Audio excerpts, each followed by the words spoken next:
Okay okay okay Srinivas గారు ఏం చెప్తా మీ పార్టీ మీ పార్టీ ఎప్పుడు పెట్టారు?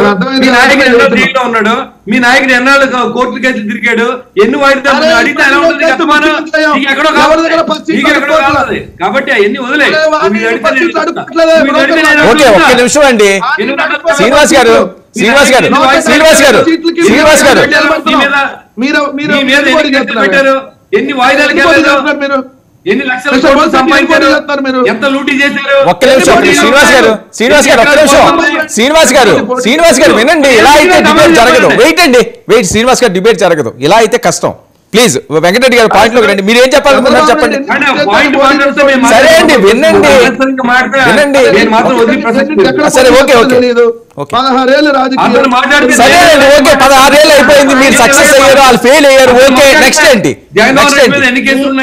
ఒక్క నిమిషం అండి శ్రీనివాస్ గారు మీరు మాట్లాడి నేను మాట్లాడి ఆయన వెంకటరెడ్డి మాట్లాడి ఎవరికి అర్థం కాదు. సాక్షాత్తు మీ భారతీయ జనతా పార్టీ ఎంపీ సుష్మా స్వరాజ్ గారు పార్లమెంట్ లో చెప్పారు, రాజ్యసభలో జగన్మోహన్ రెడ్డి గారు మీద తప్పుడు కేసులు పెట్టారని.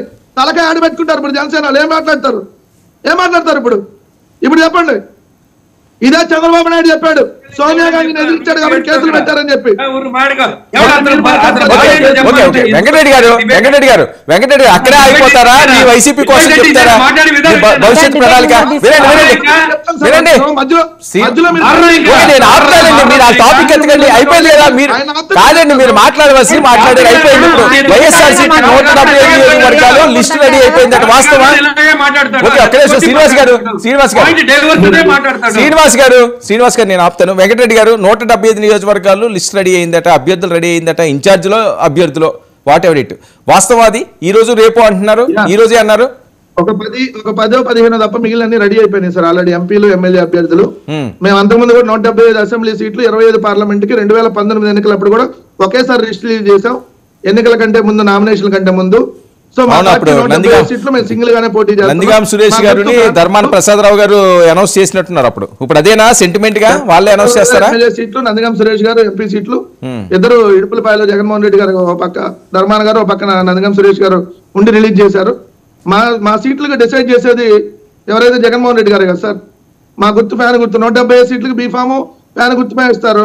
175 సీట్లు మా వాళ్ళు వీళ్ళు ఇచ్చే పని లేదు. ఇప్పుడు కాదండి, ఇప్పుడు ఏ మాట మాట్లాడినా అక్కడ లింక్ ఉండాలా? సరే వాళ్ళ ఇష్టం, వాళ్ళు పొత్తులో ఉన్నారు, ఎవరెవరు పెట్టుకుంటారు. మీరు మళ్ళీ దానికి లింక్ ఎందుకు? మీ అధ్యక్షుల వారే మీ 175 నియోజకవర్గాలు డిసైడ్ చేశారు. వాళ్ళిద్దరూ డిసైడ్ చేసుకుంటారు, లేకపోతే ముగ్గురు డిసైడ్ చేసుకుంటారు. మీరు గెలడం కదా మీరు అనుకున్న టార్గెట్. సరే ఎవరు చేసుకుంటే ఎందుకు? వాళ్ళందరూ కాదు వర్మ గారు ఎట్లా అంటే వాళ్ళందరూ మమ్మల్ని క్వశ్చన్ చేస్తుంటే మీరు వాళ్ళని ఎందుకు ట్రాన్స్ఫర్ చేస్తున్నారు? సరే అయిపోయింది కదా టైం. కాదండి టైం అంతా మీరు ఇద్దరే తీసుకున్నారు. అడుగుతుంటే మరి సరే ఓకే అయిపోయింది కదా, అది అయిపోయింది. ఆ ఎపిసోడ్ అయిపోయింది కదా. మళ్ళీ దాన్ని వెనక్కి తీసుకురాక నేను అది తీసుకురావడానికి నేను డైవర్ట్ చేశాను. మళ్ళీ అందులో లింక్ పెడుతున్నారు మీరు తీసుకెళ్లి. అందులో లింక్ కాదు సార్. ఇప్పుడు మా సీట్లు మేము చెప్పాం, మా జగన్మోహన్ రెడ్డి గారు జనసేన సీట్లు ఎవరు డిసైడ్ చేయాలి? రైట్ ఓకే సీట్లు ఎవరు డిసైడ్ చేయాలి? కాదండి 67 మంది 68 మందో అసంతృప్తులు ఉన్నారట. వాళ్ళు చాలా ఇబ్బంది పెడుతున్నారట. అది కూడా మీకు మైనస్ అయ్యే అవకాశం ఉంటుంది ఒక 60 సీట్లలోని. వాళ్ళందరూ రెబల్స్ గా మారుతున్నారట, నిజమేనా? తీసుకెళ్ళమనండి ఎవరిని వస్తారంటే తొందరగా అడ్రస్ చెప్పంటారా? రెబల్స్ గా మారుతున్నారంటే వస్తారంటారు. చెప్తా పలానా వాళ్ళు ఇది ఉన్నారని చెప్తే వాళ్ళ అడ్రస్ ఫోన్ నెంబర్ ఇస్తా తీసుకెళ్ళమని సార్ అంటున్నా.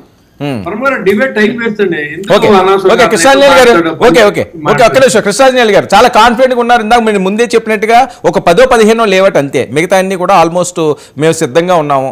ఒకవేళ అసమ్మతులు ఉన్నా వాళ్ళు ఎవరో కూడా బయటకు వెళ్ళే పరిస్థితి లేదు. కాస్త వాళ్ళు పేరు, అడ్రస్, ఫోన్ నెంబర్ కూడా ఇస్తారు అటు తీసుకెళ్ళమని. చాలా కాన్ఫిడెంట్ గా ఉన్నారు. వెంకటరెడ్డి గారు ఎప్పుడు అలాగే ఉంటారు. మరి చూడాలి 2024 తర్వాత కూడా ఎలా ఉంటుంది సార్. ఎందుకంటే ఉండవల్లి శ్రీదేవి, కోటమిరెడ్డి శ్రీధర్ రెడ్డి, రామనారాయణ రెడ్డి తండాలందరూ వెళ్ళిపోయారు కదా. అందుకనే ఇంకెవరన్నా తండాలు ఉంటే నెంబర్లు ఏమైనా ఫోన్ నెంబర్లు కావాలంటే నేను ఇస్తా. అధికారం ఎప్పుడు కూడా అహంకారానికి దారి తీయకూడదు. అహంకారానికి దారి తీస్తే అధికారం అనేటువంటిది ఖచ్చితంగా అధికారానికి దూరం అయ్యేటువంటి పరిస్థితులు ఉన్నాయి. మీరు తెలంగాణ ఎన్నికల్లో చాలా ప్రధానమైనటువంటి అంశాల్లో 5 ప్రధానమైనటువంటి అంశాలు బీఆర్ఎస్ కూటమికి కారణం.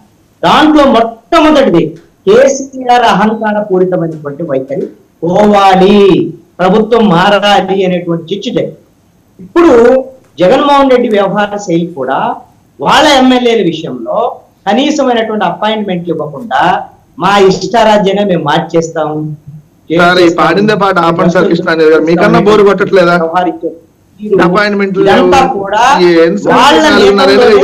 కొత్తది మార్చండి, జనాలకు బోరు కొట్టింది డిబేట్ చూసే వాళ్ళకి. కాబట్టి కీలకమైనటువంటి అంశంగా మార్చండి, కొత్త అబద్ధాలు చెప్పండి. వైఎస్ జగన్మోహన్ రెడ్డి అధికారంలో ఇవ్వలేదు, ఎంపీలకు కూడా వాళ్ళకి అపాయింట్మెంట్ ఇచ్చినటువంటి పరిస్థితి లేదు. ప్రజలకు ఎలాగో ఆయన కలిసేదానికి అవకాశం లేదు, ప్రజలకి ఆయన మాట్లాడేదానికి కూడా అవకాశం లేనటువంటి పరిస్థితి ఉంది. ఇది చాలా కీలకంగా పనిచేయబోతున్నాయి.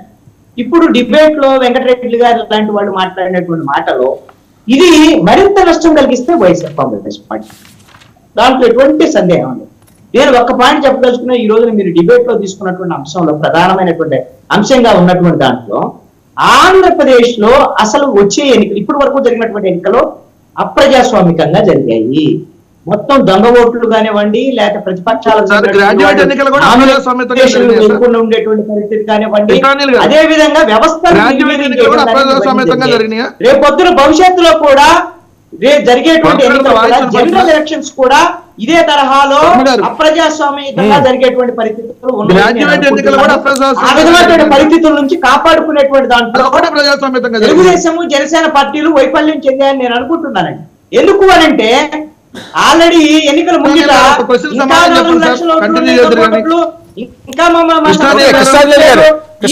గగ్గోలు పెట్టిన ప్రయోజనం పని చేయటం లేదు. ఎలక్షన్ కమిషన్ కి సంబంధించినటువంటి విషయంలో ఈ రోజున అధికార పక్షానికి ఒత్తాసు పలికేటువంటి విధంగా వ్యవహరించింది. అది తిరుపతి ఉప ఎన్నికలకు సంబంధించినటువంటి విషయంలో కేంద్ర ఎలక్షన్ కమిషన్ ఎన్నికలు చేసినా కూడా ఎంత పక్షపాతంగా వ్యవహరించిందో చూసాము. నిష్పక్షపాతంగా ఎన్నికలు జరిగేటువంటి పరిస్థితి ఆంధ్రప్రదేశ్ లో లేదు. వీళ్ళు అరిసికి పెట్టినా కూడా ప్రతిపక్ష పార్టీలు ఈ దొంగ ఓట్లు ఈ దెబ్బకి ఓడిపోయేటువంటి తెలుగుదేశం జనసేన ఇవన్నీ అంశాలు చర్చకు